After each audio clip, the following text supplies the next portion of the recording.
El Seminario Bíblico Río Grande presenta Romanos, un estudio que le muestra el camino hacia la justicia. En este estudio, el Dr. Jorge Parker comparte de su vasta experiencia en la enseñanza de esta importante epístola.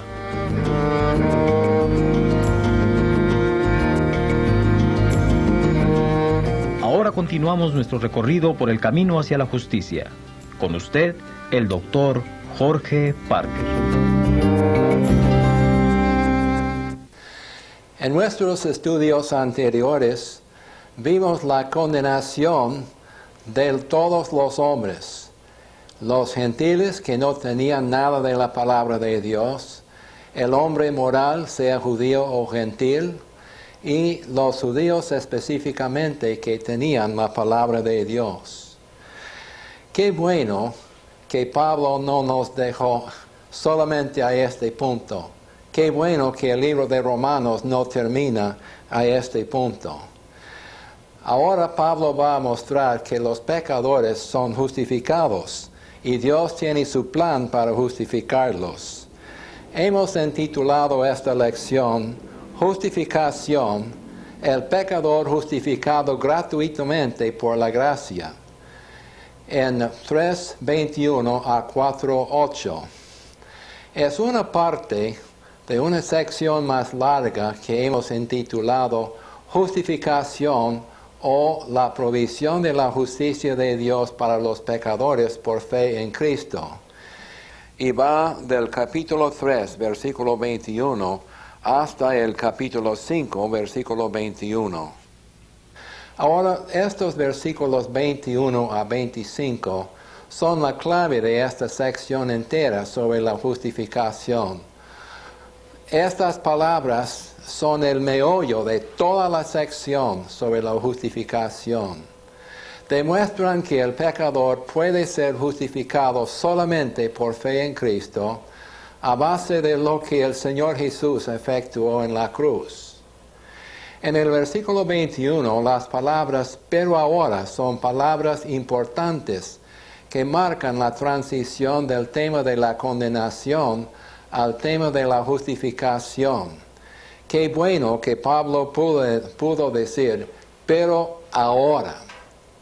La palabra ahora tiene mucho énfasis y denota el cambio que se efectuó desde el tiempo de la crucifixión de Cristo. La frase en el versículo 21, sin la ley o aparte de la ley, excluye en su sentido no solamente la ley de Moisés, sino también todo sistema y concepto legal. Hay un contraste importante revelado aquí entre dos sistemas, uno de la ley y otro de la fe en Cristo. La justicia de Dios es una justicia que tiene su origen en Dios, la cual el hombre puede recibir gratuitamente por fe en Cristo. Y Pablo dice que esta justicia de Dios fue testificada por la ley y los profetas.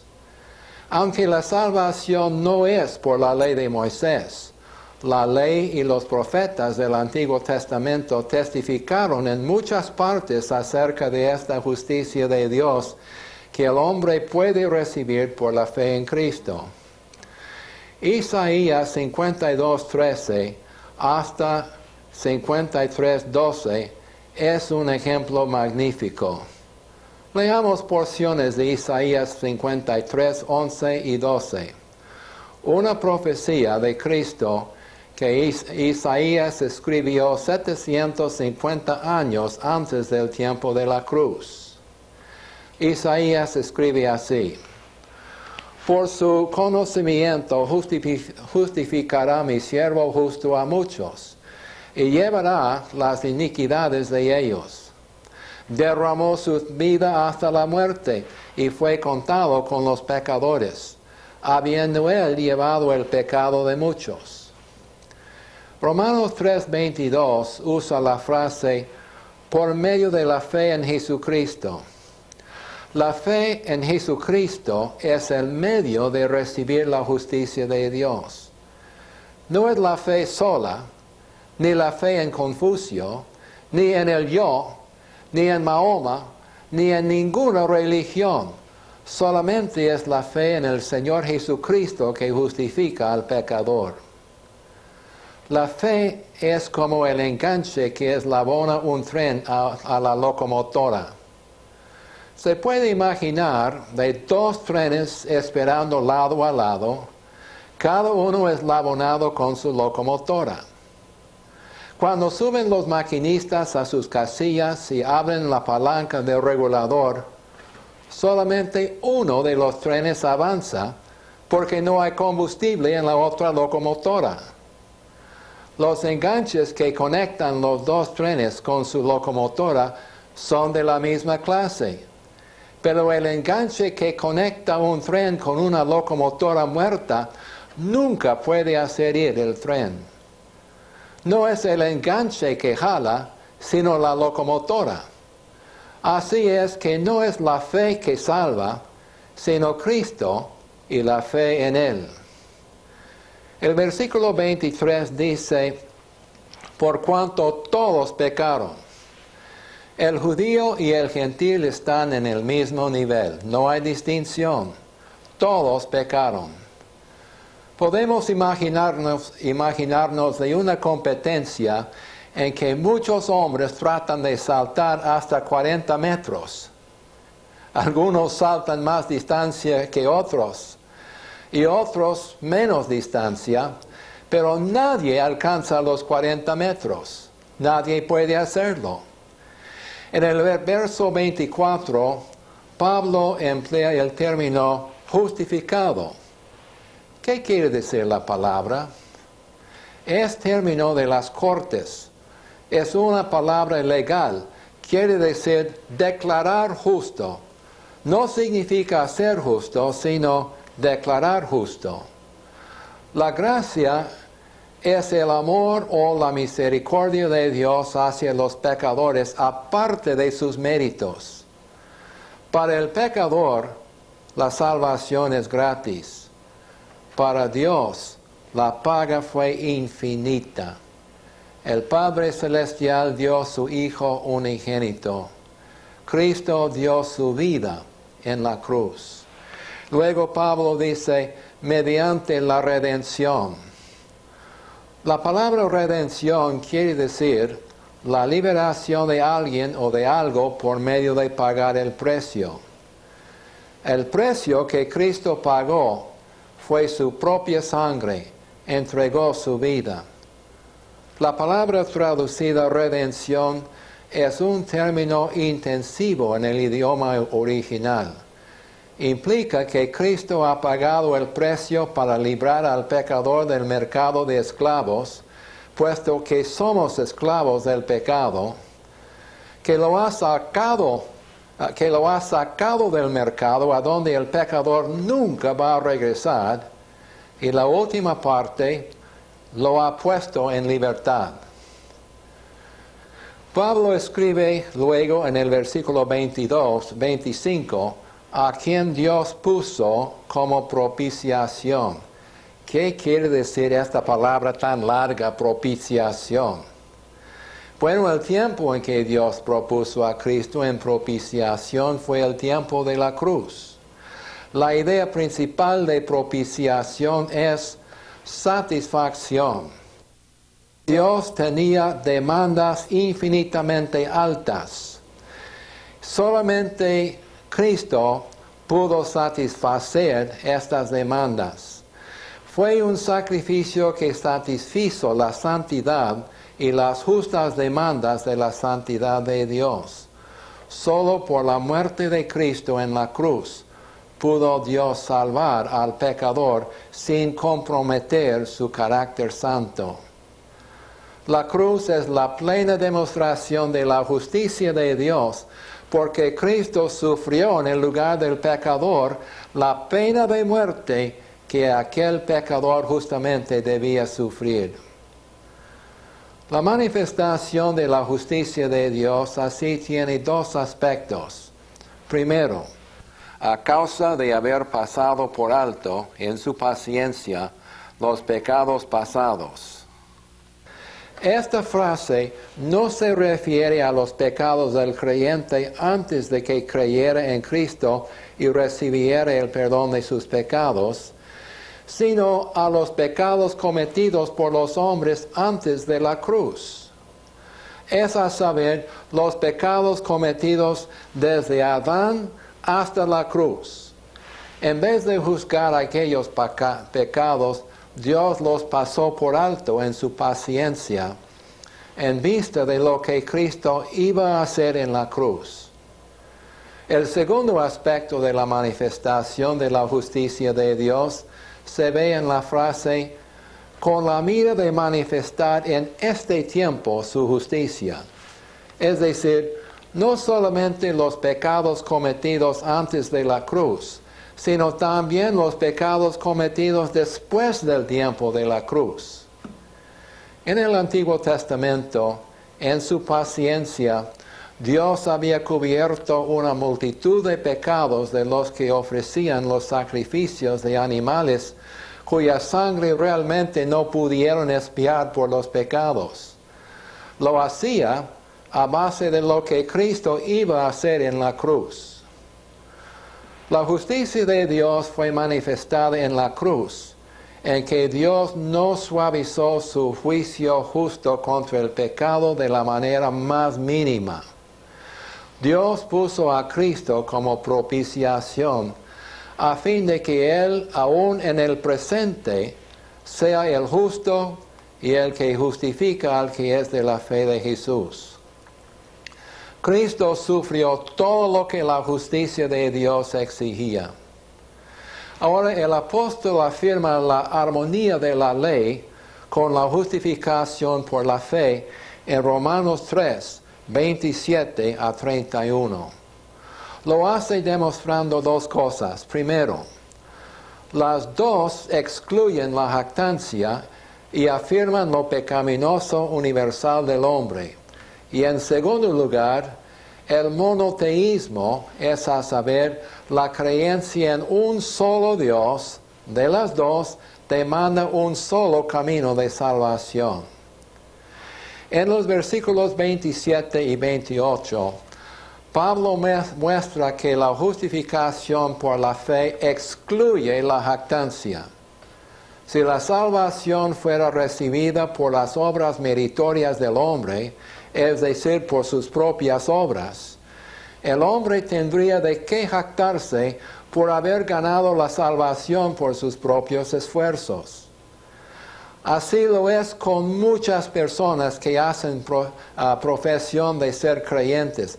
Están empeñados en efectuar algo para salvarse a sí mismos. Insisten en que son honrados y caritativos, en que son miembros de una iglesia, o en que son tan buenos como los demás. Todo esto es jactancia. El apóstol muestra en los versos 29 y 30 que la justificación es ofrecida universalmente. Dice, ¿es Dios solamente Dios de los judíos? ¿No es también Dios de los gentiles? Ciertamente también de los gentiles, porque Dios es uno, y Él justificará por la fe a los de la circuncisión y por medio de la fe a los de la incircuncisión. Los judíos correctamente creían en el monoteísmo, es decir, que hay un solo Dios. Puesto que Dios es uno, y solamente hay uno, es Dios tanto de los gentiles como de los judíos. Además, Dios justifica a todos de la misma manera, por la fe en Cristo. En el versículo 31, Pablo dice que la justificación por la fe confirma la ley, y lo hace de dos maneras. Primero, la ley fue dada no para salvar al hombre del pecado, sino para dar el conocimiento del pecado y así demostrar la necesidad de la salvación. La ley no puede salvar, solamente puede dar el conocimiento del pecado y luego condenar. En segundo lugar, el castigo del pecador que la ley demandaba Cristo lo sufrió cuando murió en lugar del pecador. Y así es que Cristo cumplió la ley. La justificación por la fe es ilustrada en el capítulo 4 por medio de dos ilustraciones de dos héroes del Antiguo Testamento, quienes fueron justificados por la fe, Abraham y David. Los judíos los estimaban en gran manera. La verdad de la justificación por fe es ilustrado primero por el caso de Abraham en Romanos 4, 1 a 5 y luego 9 a 25. La primera objeción es sugerida y contestada en los versos 1 a 3. Pablo, como buen rabí, emplea el método de enseñar que los rabíes empleaban, haciendo preguntas y sacando respuestas. ¿Qué pues diremos que halló Abraham, nuestro padre según la carne? La objeción es refutada sobre la base firme de la palabra de Dios en Génesis 15:6. Creyó Abraham a Dios y le fue contado por justicia. La palabra fue contado es término bancario y quiere decir acreditar, contar, imputar o atribuir. La justicia le fue acreditada o imputada a Abraham siglos antes de que fuera dada la ley. Si nos referimos a Génesis 15, encontramos que Abraham creyó a Dios cuando Jehová le dio la promesa de que tendría un hijo que sería el heredero, cuando humanamente hablando no había posibilidad de que él y Sara tuvieran un hijo. Abraham entonces halló la justificación por su fe. En Romanos 4 y 5, el apóstol pone la justificación bajo la gracia en contraste marcado con el sistema de obras. No es posible mezclar los dos sistemas. El sistema de la gracia es destruido por completo cuando uno trata de mezclar las obras humanas. Antes de seguir con la ilustración de Abraham, Pablo introduce el ejemplo de David, el gran rey de Israel que escribió el Salmo 32, 1 y 2. Pablo cita aquí, después de haber confesado su pecado con Betsabé, del que podemos leer en 2 de Samuel 11. El gran rey y héroe había cometido adulterio con la esposa de uno de sus mejores soldados, un general en su ejército. Y para esconder su pecado, mandó que ese soldado fuese dejado para ser matado en la próxima batalla. Así fue que David tenía que depender de la justificación por la fe, aparte de sus obras, puesto que sus obras le condenaban. Experimentó la bienaventuranza de tener sus pecados perdonados, y Dios le atribuyó justicia sin obras. Sus obras lo condenaban, solo la gracia le salvó. Así es que David escribió, bienaventurados aquellos cuyas iniquidades son perdonadas y cuyos pecados son cubiertos. Bienaventurado el varón a quien el Señor no inculpa de pecado.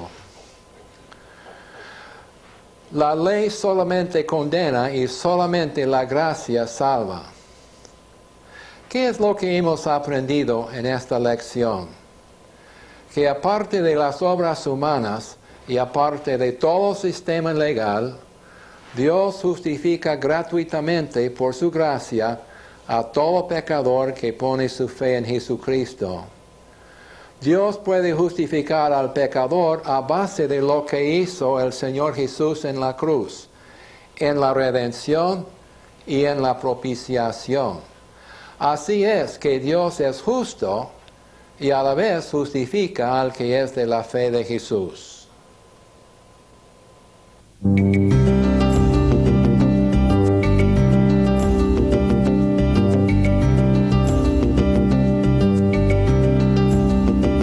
Gracias por habernos acompañado. Esperamos que la lección de hoy le haya sido de ayuda en su camino hacia la justicia. Le invitamos para que nos acompañe en la próxima lección. Hasta entonces.